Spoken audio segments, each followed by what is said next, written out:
तो कंटिन्यू करते हैं हमारे क्वेश्चंस की सीरीज के साथ। तो क्वेश्चन देखिए, क्वेश्चन है हमारे पास, McBurney's point is located in which of the following quadrant of abdomen. हमारे एब्डोमेन के 6 क्वाड्रेंट्स होते हैं, ठीक है, हमारे एब्डोमेन के क्वाड्रेंट्स होते हैं। तो इन क्वाड्रेंट्स में से जो है जो मैकबर्नीज पॉइंट है वो कहाँ पर लोकेट करता है। आपने सुना होगा जब किसी को इस पॉइंट पर पेन होती है तो कहते हैं कि इसको अपेंडिसाइटिस हुआ है, ठीक है। तो ये मैंने आपको हिंट दे दिया। अब आप बताइए राइट आंसर क्या होगा। ऑप्शन है हमारे पास left upper, left lower, right upper and right lower. The right answer is right lower, ठीक है। तो राइट लोअर जो क्वाड्रेंट है वहां पर मैकबर्नीज पॉइंट होता है। मैं आपको दिखा देती हूँ, यहाँ पर आप देखिए, ये है हमारे पास इमेज और ये है आपके क्वाड्रेंट्स, आप इनको याद रख सकते हो, ठीक है। तो this is the right lower quadrant. इससे ये इलियक रीजन के पास होता है, जो पेल्विस का इलियक रीजन होता है वहाँ पर जो है वो हम इसको फील कर सकते हैं, ठीक है। तो यहाँ पर जब हमें पेन होती है तब कहते हैं कि ये पॉइंट आप यहाँ देख सकते हैं, ठीक है। तो ये जो यहाँ पर 13 और रेड कलर का डॉट लगा है, फिर वहाँ पर 1/3 ऐसे करके मेंशन किए, तो ये है मैकबर्नीज पॉइंट, ठीक है। तो इस पॉइंट पर जब पेन होती है तब हम कहते हैं कि इसको अपेंडिसाइटिस हुआ। जो वर्मिफॉर्म अपेंडिक्स यहाँ पर शो की गई है इसकी इन्फ्लेमेशन हो जाती है, ठीक है। ये अलग एक टॉपिक है। बट जब यहाँ पर जो ये पॉइंट है लोकेट करता है आपका जो राइट लोअर रीजन है आपके इन पूरे 6 क्वाड्रेंट्स में से, ठीक है। तो आगे चलिए नेक्स्ट क्वेश्चन देखते हैं। If the phenotypes of the parents is B and AB, means जो ब्लड ग्रुप है पेरेंट्स का वो B है और दूसरे का AB है, ठीक है, मीन्स फादर और मदर, ठीक है। तो आपके पास एक जो पेरेंट है उसका ब्लड ग्रुप जो है वो B है, दूसरे पेरेंट जो है उनका ब्लड ग्रुप जो है वो AB है। सो आपसे पूछ रहे हैं विच of the following blood groups is not possible in the offspring, ठीक है। तो इनके जो भी ऑफस्प्रिंग होते हैं, कभी भी हम क्रॉसिंग करते हैं तो हमारे पास 4 ऑप्शंस आती हैं, ठीक है। तो उन ऑप्शंस जो हमारे पास जो आते हैं तो उसमें से बोल रहे हैं कि एक ऐसी क्या पॉसिबल होगा जो बिल्कुल नहीं, ना के बराबर है, ठीक है, not possible in the offspring. कोई एक ब्लड ग्रुप इनमें मेंशन किया गया है जो ऑफस्प्रिंग में नहीं हो सकता। तो ऑप्शन है हमारे पास ए, बी, ए बी एंड ओ। तो राइट आंसर यहाँ पर हमारे पास है ओ, ठीक है। तो ओ यहाँ पर नहीं आएगा, ये मैं आपको दिखा देती हूँ। यहाँ पर आप एक चार्ट देखिए, तो यहाँ पर ये फादर के सॉरी ये यहाँ पर आपको फादर के ब्लड ग्रुप्स दिए, ये मदर के ब्लड ग्रुप्स दिए, ये क्रॉसिंग ओवर करके निकाल के एक टेबल बनाया गया है, ठीक है। तो ये चाइल्ड के ब्लड टाइप्स हैं, ठीक है। तो आप इसको रीड कर सकते हैं। जैसे मैं हमारे पास जो क्या था कि किसी का एक का ब्लड ग्रुप बी था और दूसरे का ब्लड ग्रुप क्या था ए बी, ठीक है। तो यहाँ से हम इसको ये कॉलम नहीं देखेंगे क्योंकि ये इन दोनों का बन जाता है, ठीक है। ये इन दोनों के लिए, इसके लिए कौन सा है, ये वाला, ठीक है। तो हम क्या देखेंगे, ये यहाँ से और यहाँ से, तो ये जो है हमारे पास ये होंगे, ठीक है। तो हमारे पास जो ऑप्शन थी कि क्या नहीं होगा, तो वहाँ पर ओ ऑप्शन में दिए थे, तो हमारे पास ओ जो ब्लड ग्रुप है वो नहीं होगा ऑफस्प्रिंग में, ठीक है। तो आप इसका स्क्रीनशॉट ले सकते हैं, तो ये आपको याद रहेगा, यहाँ से हेल्प हो सकती है। आगे देखिए नेक्स्ट क्वेश्चन है, under normal circumstances the volume of inspired air, ठीक है। नॉर्मली जब एक इंडिविजुअल जो एयर को इनहेल करता है, इंस्पायर करता है, तो हम कितना अमाउंट ऑफ जो वॉल्यूम ऑफ एयर है उसको इंस्पायर करते हैं, ठीक है, अंडर द नॉर्मल सर्कमस्टांसेस। तो ऑप्शन है आपके पास 200 ml, 300 ml, 499 ml and 500 ml, ठीक है। सो the right answer is the 500 ml जो है वो नॉर्मली हम जो है वो इंस्पायर्ड एक टाइम पे लेते हैं एयर, वॉल्यूम ऑफ एयर, ठीक है। इस पिक्चर में आप देख सकते हैं यहाँ पर जो लंग कैपेसिटी होती है टोटल वो मेंशन किया, वाइटल कैपेसिटी और डिफरेंट सभी जो है वो कैपेसिटीज़ एंड वॉल्यूम को मेंशन किया गया है। जो हम एक टाइम पे जो हम वॉल्यूम ऑफ एयर इनहेल करते हैं उसे हम कहते हैं टाइडल वॉल्यूम। उसका जो वॉल्यूम होता है that is 500 ml of air जो है वो हम इनहेल करते हैं। बाकी रिमेनिंग भी यहाँ पर मेंशन की गई है, ठीक है। तो आगे चलते हैं नेक्स्ट क्वेश्चन की तरफ। नेक्स्ट क्वेश्चन देखिए, eating behaviour is controlled by, ठीक है, डिफरेंट जो हमारे पास ब्रेन के डिफरेंट पार्ट्स हैं बॉडी में, ठीक है, तो वो डिफरेंट चीज़ों को कंट्रोल करते हैं, ठीक है। तो जो ईटिंग बिहेवियर है एक इंडिविजुअल का वो कौन कंट्रोल करता है, hypothalamus, adrenal glands, pancreas and thyroid, ठीक है। सो the right answer is the hypothalamus, ठीक है। तो हाइपोथैलेमस जो है वो हमारा ईटिंग बिहेवियर को जो है वो कंट्रोल करता है, ठीक है। नेक्स्ट देखिए, the junction through which neurons, जो न्यूरॉन्स होती हैं वो कम्युनिकेट करते हैं विद वन अनदर, ठीक है। तो हमारे पास जो न्यूरॉन्स होती हैं, ठीक है, जो नर्व सेल्स हैं, तो ये जो है वो कम्युनिकेट करती हैं दूसरी न्यूरॉन के साथ, ठीक है। तो ये जो जंक्शन की बात कर रहे हैं, the junction through which the neurons communicate with one another, तो जो जंक्शन है दो न्यूरॉन्स के बीच का, हम उसे क्या कहेंगे, ठीक है। तो ऑप्शंस है हमारे पास dendrite, axon, synapse and node of Ranvier. So the right answer is the, क्या है राइट आंसर, साइनेप्स, ठीक है। Synapse is the right answer. मैं आपको इसकी इमेज दिखा देती हूँ। यहाँ पर आप देख सकते हैं हर एक पिक्चर को मेंशन किया गया है। डेंड्राइट्स हैं यहाँ पर, दीज आर द डेंड्राइट्स, ठीक है। डेंड्राइट्स जो है वो सिग्नल को रिसीव करते हैं, रिसीव करने का काम डेंड्राइट्स का होता है। और जब उन्होंने रिसीव किया तब ये ट्रेवल करते करते फिर जो नेक्स्ट न्यूरॉन जो है वो यहाँ पर जब इसके साथ अटैच हो जाएगा इसके एक्सॉन टर्मिनल के पास, तो फिर वो इसको आगे पास कर देता है, ठीक है। Transmit the electrical and the chemical signal to the other neuron cell, ठीक है। तो इस पॉइंट के पास जो है वो जब दोनों जुड़ते हैं तो उसको हम कहते हैं साइनेप्स। आगे चलिए, infection from urinary catheter can be best prevented by, ठीक है। यूरिनरी कैथेटर जो है वो हम इंसर्ट करते हैं मेल फीमेल सब में, ठीक है, अंडर सम सर्कमस्टांसेस, कुछ कंडीशंस में, ठीक है। तो वो हम उसको कैसे प्रिवेंट कर सकते हैं, इन्फेक्शन जो हो जाता है, ठीक है। तो कैसे प्रिवेंट कर सकते हैं, ऑप्शन है हमारे पास, एनकरेजिंग एडिक्वेट फ्लूइड इनटेक, ठीक है, ज़्यादा फ्लूइड इनटेक करेंगे, और जो पोजीशन है उसको फ्रिक्वेंटली चेंज करेंगे, क्लीन करेंगे around the meatus periodically and irrigating the catheter daily. So the right answer is the option C, हम क्लीन करेंगे अराउंड द मेटस पीरियोडिकली, ठीक है, सो दैट द इन्फेक्शन जो यूटीआई है वो ना हो। नेक्स्ट देखिए, the patient whose clinical condition needs monitoring and support of at least 2 और more organ system then he should be admitted to, ठीक है। तो कोई हमारे पास एक ऐसा पेशेंट है जिसको मतलब वो इतना उसको इतनी प्रॉब्लम्स हैं कि उसके 1 और 2 जो ऑर्गन सिस्टम्स हैं उनको कंटिन्यूसली एक सपोर्ट की ज़रूरत है, ठीक है, काम नहीं करें, उसको सपोर्ट की ज़रूरत है उसकी बॉडी को, उसके ऑर्गन्स को फंक्शन करने के लिए। तो हम उसे कौन से वार्ड या यूनिट में एडमिट करेंगे, ठीक है। तो ऑप्शंस आपके पास medical ward, intensive ward, sorry intensive care unit, और high dependency unit and palliative care ward. So the right answer is the, देखिए मेडिकल वार्ड तो नॉर्मली, ठीक है, किसी जो नॉर्मल कंडीशंस होती हैं जहाँ पे पेशेंट के ऑर्गन सब ठीक होते हैं, नॉर्मल उसको ट्रीटमेंट की जरूरत पड़ती है, ठीक है। तो जो सिम्टोमेटिक ट्रीटमेंट हमें देना पड़ता है वो मेडिकल वार्ड में रखते हैं, ठीक है। मेडिकल वार्ड के बाद हमारे पास आएगा हाई डिपेंडेंसी यूनिट, जब इंटेंसिव केयर यूनिट में जाने की ज़रूरत नहीं है बट मेडिकल वार्ड से थोड़ा ज़्यादा केयर की ज़रूरत है, ठीक है, तो वो आएंगे हाई डिपेंडेंसी यूनिट में। और इंटेंसिव केयर यूनिट में आते हैं जब किसी के ऑर्गन्स को सपोर्ट की ज़रूरत पड़ती है, ठीक है।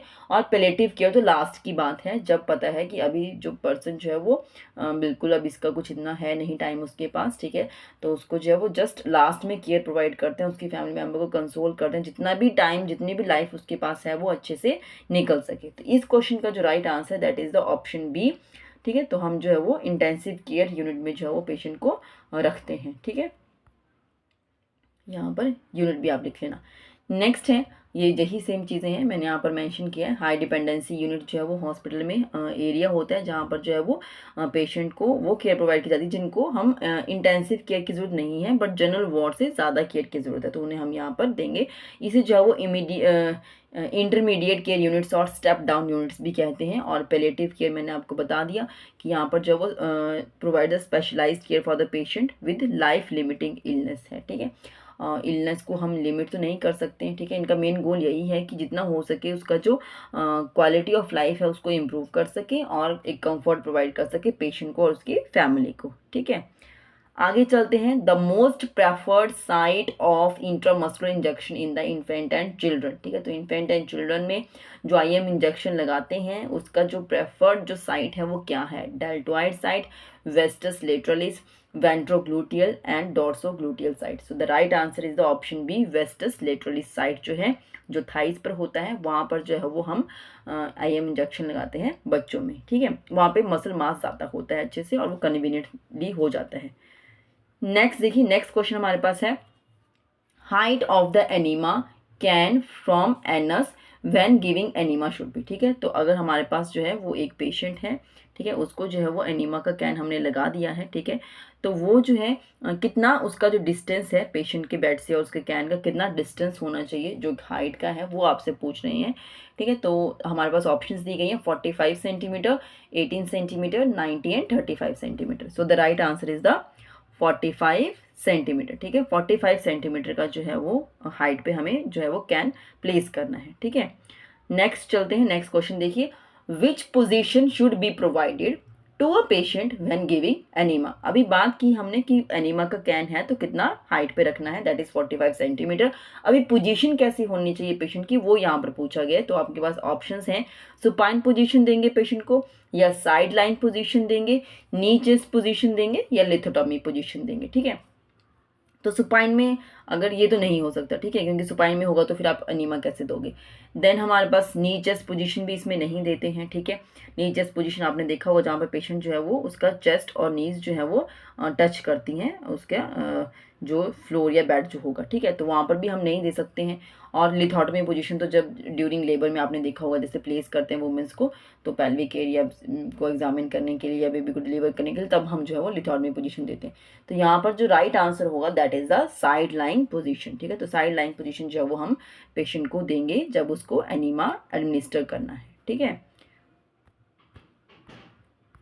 नेक्स्ट देखिए, in case of hypothyroidism, hypothyroidism का केस है, विच of the following is increased. ठीक है, हाइपोथायरॉयडिज्म मीन्स कि जो थोरॉक्सिन जो हार्मोन है जो थायराइड का जो है रिलीज करने का, ठीक है, तो वो अभी हार्मोन बॉडी में कम रिलीज हो रहे हैं। ठीक है, तो यहाँ पर क्या है, मीन्स थायराइड का जो ग्लैंड है जो अच्छे से काम नहीं कर रहा है, तो दैट इज द हाइपोथायरॉयडिज्म। ठीक है, तो वो काम भी कम कर रहा है और उसका जो हार्मोन्स जो सिक्रीट होंगे वो भी कम है हमारे पास। ठीक है, तो ये क्या बोल रहे हैं, इन केस ऑफ हाइपोथायरॉयडिज्म कौन सा जो ये जो मेंशन किए गए हैं हार्मोन्स कौन सा इंक्रीज हो जाता है। ठीक है, तो यहाँ पर जो ऑप्शंस है that is T3, T4, TSH and all of the above. ठीक है, सो यहाँ पर जो इंक्रीज होगा दैट इज द TSH का जो लेवल होगा वो इंक्रीज होता है। अभी वो कैसे इंक्रीज होते हैं आप यहाँ पर देखिए, मैं आपको बताती हूँ। ठीक है, TSH means thyroid stimulating hormone, वो कौन सिक्रीट कर रहा है, पिट्यूटरी ग्लैंड। और हाइपोथैलेमस क्या हार्मोन रिलीज करता है, रिलीजिंग, कोई भी रिलीजिंग हार्मोन। ठीक है, कोई भी रिलीजिंग हार्मोन है तो वो जो हाइपोथैलेमस है वो सिक्रीट करता है। ठीक है, तो यहाँ पर थायराइड रिलीजिंग हार्मोन, तो इसने मैसेज दिया पिट्यूटरी के ऊपर, वो एक्ट हुआ थायराइड रिलीजिंग हार्मोन, तो वो पिट्यूटरी को मैसेज आता है कि मुझे जो है वो थायराइड स्टिमुलेटिंग हार्मोन सिक्रीट करना है, तो उसने कर दिया। अभी वो कहाँ पर जाके एक्ट हो रहा है, थायराइड ग्लैंड के ऊपर जाके एक्ट होता है थायराइड स्टिमुलेटिंग हार्मोन। ठीक है, तो उसने क्या किया, थायराइड ग्लैंड को स्टिमुलेट कर दिया, क्या करने के लिए कि अभी वो आगे जाके अपने हार्मोन्स को सिक्रीट कर देगा। ठीक है, तो वो हार्मोन सिक्रीट करेगा थायराइड हार्मोन जो T3 और T4 है। ठीक है, और वो जाके जो थायराइड के जो हार्मोन के जो रिसेप्टर्स हैं वो लेंगे और पेरिफेरल टिश्यू में जाके ऑब्जर्व कर देंगे। ठीक है, जब उनका ऑब्जॉर्प्शन अच्छे से हो जाएगा, बॉडी को उनकी रिक्वायरमेंट है वो अच्छे से ले लेंगे, तो अगेन बॉडी में कम हो जाएगा। देखिए माइनस का साइन है, मीन्स अगेन बॉडी में जब कम हुआ तो अगेन मैसेज जाता है हाइपोथैलेमस देन पिट्यूटरी को कि अगेन सिक्रीट करो ये साइकिल। बट अभी यहाँ पर क्या हो रहा है कि ये जो ग्लैंड है हमारे पास, थायराइड जो ग्लैंड है हमारे पास, ये क्या कर रहा है, इससे जो है वो हॉर्मोन्स ज़्यादा सीक्रेट नहीं हो रहे हैं। ये क्या है, हमारे पास हाइपोथायरॉयडिज्म यहाँ पर बन चुका है। दैट मीन्स कि यहाँ पर क्या है, T3 और T4 का लेवल तो वैसे ही कम हो चुका है। अभी यहाँ से लेवल कम है और ये सेम मैसेज बार बार रिपीट कर रहे हैं, किसको, हाइपोथैलेमस और पिट्यूटरी। ठीक है, तो इनको बार बार सेम मैसेज रिपीट हो रहा है कि और करो, जो स्टिमुलेटिंग हार्मोन उसको सिक्रीट करो, वो बार बार वही मैसेज रिसीव कर रहे हैं, तो जिसकी वजह से बॉडी में जो है वो TSH का जो लेवल है वो ज़्यादा होता है। ठीक है, तो अभी आपको क्लियर हो चुका होगा। नेक्स्ट चलते हैं नेक्स्ट क्वेश्चन की तरफ।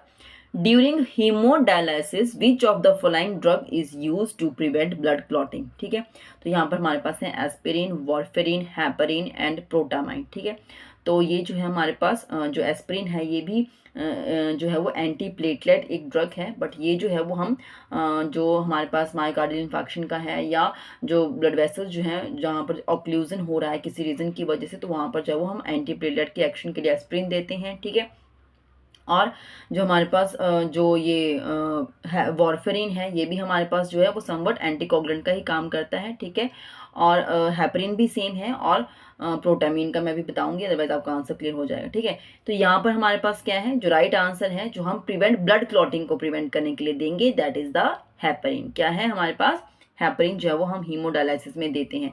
हीमोडायलिसिस क्या है, जब एक इंडिविजुअल की जो हमारे पास जो किडनीज हैं वो अच्छे से काम नहीं कर रही हैं, ठीक है। बीन शेप किडनीज होती हैं, वो जब अच्छे से काम नहीं कर रहे मीन्स वो ब्लड को अच्छे से फिल्टर आउट नहीं कर पा रही है, ब्लड को फिल्टर नहीं कर पाएंगी तो ब्लड की जो इम्प्योरिटीज़ हैं वो वैसे ही बॉडी में रह जाएंगी, ठीक है। तो उन एक पेशेंट्स को जो है वो हम ऐसे एक डायलिसिस मशीन पर रखते हैं, ठीक है, और उनको जो है वो एक असेसिबल एक डिवाइस जो है वो हम उनको यहाँ पर इंसर्ट करके फिक्स कर देते हैं, ठीक है, जहाँ से जो है वो ट्यूबिंग्स को अटैच करते हैं। वन ट्यूबिंग जो मशीन की तरफ जाएगी जहाँ से ब्लड बॉडी से जाता है और यहाँ पर पूरा उसको फिल्टर आउट करने के बाद जो ब्लड फिल्टर होता है वो डायलाइजर में आएगा और यहाँ पे अच्छे से क्लीन होकर फिर अगेन से दूसरी साइड से बॉडी में चला जाएगा, ठीक है। तो ये है। अब ड्यूरिंग इस प्रोसीजर के बीच में जो है वो ब्लड क्लॉट ना हो जाए, ठीक है, तो उसके लिए हम क्या करेंगे, हेपरिन जो है वो उसमें इंसर्ट करते हैं, ठीक है। हेमोडायलिसिस में हम क्या कौन सा ड्रग यूज करते हैं, heparin, to prevent the blood clotting, ठीक है। अभी मैं आपको थोड़ा सा आप यहाँ पे देख लीजिए, मैं आपको बता देती हूँ। Warfarin again is a anticoagulant drug. ये जो है वो भी हम ट्रीट करते हैं ब्लड क्लॉट्स के लिए ही, बट जब कोई किसी टाइप के हार्मफुल ब्लड क्लॉट्स होते हैं, ठीक है। अब ज़रूरी तो नहीं है कि जब भी बॉडी में क्लॉट्स बन रहे हैं तो वो हार्मफुल ही हों, ठीक है। हम किसी अच्छे पर्पज से भी बनाना चाहते हैं, ठीक है। तो ये जो है जब बॉडी में कोई हार्मफुल टाइप के ब्लड क्लॉट्स बने होते हैं तो उस एक रिस्क को कम करने के लिए हम वारफरीन ड्रग का यूज़ करते हैं, ठीक है। Blood clots can keep blood from reaching your organs, ठीक है। तो जब वो क्लॉट हो जाएगा तो ऑर्गन्स तक ब्लड सप्लाई नहीं होने देगा, वो ब्लॉक कर देता है वो पैसेज को, ठीक है। तो वहाँ पर जो है वो हम वारफरीन को दे सकते हैं in order to prevent from the heart attack और स्ट्रोक के लिए। प्रोटामीन जो है, जो मुझे आपको बताना था, प्रोटामीन ये जो है रिवर्स काम करता है अगेंस्ट द हेपरिन, ठीक है। तो हेपरिन जो ब्लड को क्लॉट कर रहा है, प्रोटामीन जो है वो क्लॉटिंग नहीं होने देगा, ठीक है। तो कभी कभी हम इसको कब यूजुअली यूज़ करते हैं, अगर हमारे पास हेपरिन का ओवरडोज किसी को चला जाता है तो, ठीक है, तब हम क्या करते हैं उसका इफेक्ट को कम करने के लिए जो है वो हम प्रोटामीन को पेशेंट को एडमिनिस्टर करते हैं, ठीक है। कभी होता है किसी की हार्ट सर्जरी हो रही है, कुछ हो रहा है, ठीक है, तो वहाँ पर तो हमें ज़रूरत है कि उसका वुंड हील हो, थोड़ा क्लॉट वहाँ पर बने उस तरीके से, तो वो हो हम इस केस में प्रोटामीन देते हैं, ठीक है, इंजेक्शन इनटू अ वेन। और जिसका जो ऑनसेट होता है, जो उसका इफेक्ट होता है वो हमें विद इन 5 मिनट्स देखने को मिल जाता है, ठीक है। आगे चलिए नेक्स्ट क्वेश्चन देखते हैं। A major priority of nursing care of a child suspected of having meningitis. एक आपके पास जो है जो पेशेंट है दैट इज अ चाइल्ड और उसे क्या हुआ है, मेनिंजाइटिस। मेनिंजाइटिस क्या है, एक इन्फेक्शन होता है जिसमें जो है जो ब्रेन और स्पाइनल कॉर्ड की जो मेनिंजेस हैं उनकी इन्फ्लेमेशन हो जाती है, ठीक है। अभी यहाँ पर क्या है, that may be positive organism, that वैसे तो बैक्टीरियल ही होता है but some time it may be viral और फंगल भी हो सकती है, ठीक है। अभी एक चाइल्ड जो है वो सस्पेक्टेड हो चुका है। अब उस केस में जो हमारा प्रायोरिटी जो बनता है नर्सिंग केयर का वो क्या है, check the temperature and give the cold sponging, isolate the child immediately, administer the antibiotic as soon as it is ordered and restrain the child to prevent the accidents। तो हम क्या करेंगे, क्योंकि infection है और वो किसी और को भी हो सकता है, तो हम क्या करेंगे, आइसोलेट द चाइल्ड इमीडिएटली, ठीक है। तो सो दैट कि उसके लिए भी कंफर्ट हो बट वो दूसरों को भी जो है वो चांसेस जो है वो इन्फेक्शन के वो ना हो, ठीक है, क्योंकि बैक्टीरियल इन्फेक्शन है तो चांसेस हो सकते हैं। नेक्स्ट देखिए, the child's apical pulse is always checked before administering digoxin, ठीक है। डाइगॉक्सिन एडमिनिस्टर करने से पहले जो है वो हम बच्चे का जो है वो एपिकल पल्स रेट चेक करते हैं, ठीक है। बच्चे का क्या किसी और का भी करते हैं बट यहाँ पर जो आपको नॉर्मल वैल्यूज दी गई हैं वो एक बच्चे की दी हैं, इसलिए यहाँ पर मेंशन किया गया the drug is not given if the pulse rate. तो ये हमेशा हमें ध्यान रखना है कि अगर किसी का पल्स रेट क्या हो, कम है, ज़्यादा है, कितना है, तो उस केस में हम डाइगॉक्सिन नहीं देते। हम डाइगॉक्सिन क्यों देते हैं, ताकि हमें जो है वो हार्ट रेट को स्लो करने के लिए देते हैं, ठीक है। तो यहाँ पर क्या है देखिए, मैंने आपको थोड़ा सा हिंट दे दिया। ऑप्शन है हमारे पास below 90 to 110 beats per minute, then 90 to above 90 to 110 beats per minute and less than 60 beats per minute, more than 150 beats per minute. तो यहाँ पर क्या है, below 90 to 110 beats per minute जो है अगर इतना है तो हम नहीं देंगे, ठीक है, क्योंकि वो पहले ही कम हो रहा है तो और कम हो जाएगा उस केस में, तो हम उस केस में डाइगॉक्सिन नहीं देते हैं पेशेंट, बच्चे में कोई भी पेशेंट है। Digoxin is a type of drug called a cardiac glycoside, ठीक है। इसे हमें क्या कहते हैं, कार्डियक ग्लाइकोसाइड भी कहते हैं और इसका मेन फंक्शन यही है to slow your heart rate down and improving the feeling of your ventricles. कुछ ही केसेस में आपने देखा होगा जैसे एट्रियल फिब्रिलेशन के केसेस हैं, ठीक है, तो वहाँ पर इरेगुलर कुछ हार्ट बीट उस तरीके से रहता है, तो वहाँ पर उसके हार्ट रेट को थोड़ा सा स्लो करने के लिए, ताकि उसके वेंट्रिकल्स प्रॉपरली अच्छे से फील हो सके ब्लड से और बॉडी को वैसे सर्कुलेट कर सके, तो उसे केस में हम डाइगॉक्सिन देते हैं। बट किसी का पहले से ही हार्ट रेट कम जा रहा है तो हम उस केस में नहीं देंगे, ठीक है, और स्लो हो गया तो फिर प्रॉब्लम हो जाएगी। तो नेक्स्ट चलते हैं नेक्स्ट क्वेश्चन की तरफ। During the oedematous phase of nephrotic syndrome an important nursing intervention is to, ठीक है। तो नेफ्रोटिक सिंड्रोम है, आपको पता है इसमें हमारे पास क्या होता है, हमारे पास जो नेफ्रॉन्स होते हैं, जो किडनी में जो हमारे पास जो नेफ्रॉन्स होते हैं, जो वुमेंस कैप्सूल है जहाँ से जो है वो ब्लड फिल्टर होने के लिए आता है नेफ्रॉन्स में, ठीक है। तो वहाँ पर जो हमारे पास जो है बेसमेंट मेम्ब्रेन जो होती है वहाँ से जो है प्रोटीन्स का पास ऑन होना स्टार्ट हो जाता है, ठीक है। This is a disease condition, वो इसके टियोलॉजिकल फैक्टर्स होते हैं, ठीक है। तो वो सब चीज़ें हैं, बट यहाँ पर क्या बोल रहे हैं, कौन सा फेस है नेफ्रोटिक सिंड्रोम का, ओइडिमेटस फेस। ओइडिमेटस फेस मीन्स नाम से ही क्लियर है, अडीमा मीन्स अडीमा फेस, मतलब नेफ्रोटिक सिंड्रोम स्टेज तक है कि वहाँ पर बॉडी में अडीमा हो रहा है, ठीक है। तो वहाँ पर जो इंपॉर्टेंट नर्सिंग इंटरवेंशन है वो क्या होगी, provide meticulous skin care, encourage fluid intake, encourage moderate activity, weight the child every alternate day, ठीक है। तो यहाँ पर फ्लूइड इनटेक तो वैसे ही एनकरेज नहीं करने वाले हम इसमें, ठीक है। और जो मॉडरेट एक्टिविटी है वो सब चीज़ें सेकेंडरी में आएंगी, बट यहाँ पर जो मेन चीज़ है that is the skin care, क्योंकि एडीमा हुआ है तो स्किन में प्रॉब्लम्स आएंगी, तो इसके लिए हम यहाँ पर जो करेंगे उसका that is the skin care. देखिए यहाँ पर है, मैंने आपको दिखा देती हूँ मैं थोड़ा सा आपको, दिस इज नेफ्रोटिक सिंड्रोम का डिसऑर्डर है, ठीक है, जिसमें हमारे पास मैंने आपको बताया कि जो ग्लोमेरुलाई है और बेसमेंट मेम्ब्रेन है ये तो नॉर्मल है, बट यहाँ पर प्रॉब्लम आती है जिसकी वजह से आप देख सकते हैं सेकंड पिक्चर में प्रोटीन्स जो है वो यूरिन के थ्रू जो ब्लू ब्लू डॉट लगे हुए हैं यहाँ पर, तो ये पास हो रहा है बॉडी से, चल पास ऑन हो जाएगा, फिर हमारी बॉडी में प्रोटीन्स नहीं रहेंगी, ठीक है। इसलिए यहाँ पर क्या हो जाता है, प्रोटीन यूरिया भी हम कहते हैं। तो यहाँ पर ये चीज़ होती है और एडीमा हो जाता है, जिसकी वजह से जो है एडीमा इतना हो जाएगा कि उसकी इमोबिलिटी हो जाती है पेशेंट की और स्किन ब्रेक डाउन होना शुरू हो जाता है, ठीक है। किसी चीज़ में अगर आप प्रेशर फील करे जाएंगे इतना प्रेशर हो जाएगा तो आप खुद सोचिए कि वो चीज़ उसके स्किन के ऊपर कैसा इंपैक्ट डालेगी, ठीक है। और जिसकी वजह से जो है वो यहाँ पर हमें किस चीज़ की ज़रूरत है, स्किन को प्रॉपर केयर करने की ज़रूरत है, ठीक है। और यहाँ पर जो है वो फ्लूइड बिल्डअप इतना ज़्यादा हो जाता है जिसकी वजह से एडीमा होता है फेस पे, एंकल, फीट, सब जगह, ठीक है। फॉर्मी यूरिन हो जाता है, वेट गेन हो जाता है, फटीग, लॉस ऑफ एपेटाइट, ये सब चीज़ें इसमें देखने को मिलेंगी। फिर भी अगर आपको इन डिटेल और सुनना है नेफ्रोटिक सिंड्रोम के बारे में तो आप मेरे चैनल पे जो है वो ये लेक्चर कंप्लीट सुन सकते हैं। नेक्स्ट चलते हैं नेक्स्ट क्वेश्चन की तरफ। The nurse practitioner's role may be categorised in all of the following. जो नर्स जो प्रैक्टिशनर हैं उनका जो रोल है इन सब में से सभी हैं, कोई एक यहाँ पर नहीं है, ठीक है। तो कौन सा नहीं है, ठीक है, वो हमें यहाँ पर बताना है। ट्रेडिशनल, एक्सटेंडेड, एक्सपेंडेड एंड इवेलुएटिव, ठीक है। तो ट्रेडिशनल क्या, जो पीछे से चलता आ रहा है कि पेशेंट की केयर करनी है, केयर गिवर हैं, हमें अच्छे से उनको ट्रीटमेंट प्रोवाइड करना है, वो सब चीज़ें ट्रेडिशनल में हमारे पास आ जाती हैं, ठीक है।